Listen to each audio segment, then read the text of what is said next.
Arrived at MasterChef, I'll be honest, I was actually one of the weakest cooks, but through a lot of hard work and practice, I became a lot better throughout the competition. But the truth is, I'd never made a dessert in my entire life.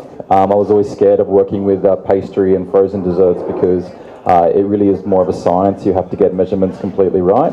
But the producers told all the contestants as a whole that if you don't flourish in all areas of cooking, you'll never win the competition. So I took that advice very seriously, and I started to practice with pastries and especially ice creams, and I just found I had a knack for it. I never thought 2 years ago that I had my own ice cream parlour in Ipswich, where I used to live. So yeah, it's quite humbling, and it's a turn of events I never saw coming.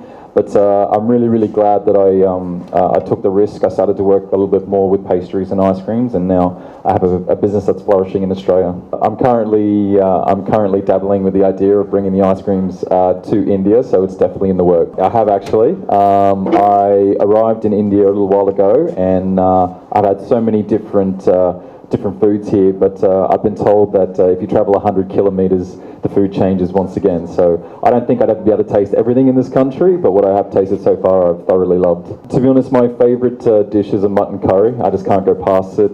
It's something I've always loved. My best friend in Australia is Indian, and he cooks that for me once a year, especially for me. So I haven't found anything that's beat it yet. So the first one that we're going to do today is a cardamom and coffee ice cream. So this, out of the 3 ice creams, is probably the more adult and grown-up version.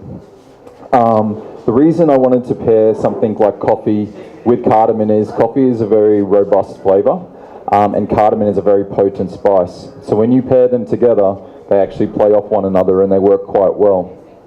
And then just to add a little bit of texture, we're just putting through some roasted almonds. So when you'll see this plate up, you'll understand that there'll be a lot of texture in the ice cream as well, because that's something Creamstone is quite well known for. This is a recipe I actually did on the show, so I paired it also with pumpkin and a few other spiced biscuits, and yeah, the judges loved it. When I was young, I used to go through to the cinemas, and I used to have a lot of buttery, sweet and salty popcorn. It was a big thing in Australia. So when it came up to coming up with a dish that was maybe angled a little bit more at the children, this is the flavour that I associated with my childhood. And I also know that popcorn's a really big thing here as well. In my store back in Australia, everything we do is 100% organic and natural. We don't use any stabilisers, preservatives or anything like that. So whenever we come up with the flavour, we find a natural way to infuse that flavour into the ice cream without adding anything nasty in it. But that's just a stance that I took in Australia. Because I have children, I want to make sure that we're feeding them the best. The only one that we have something similar to in Australia is the coffee and cardamom, but we put a liqueur through it. For here we just folded almonds through it, but the other 2 ice creams have never been seen before.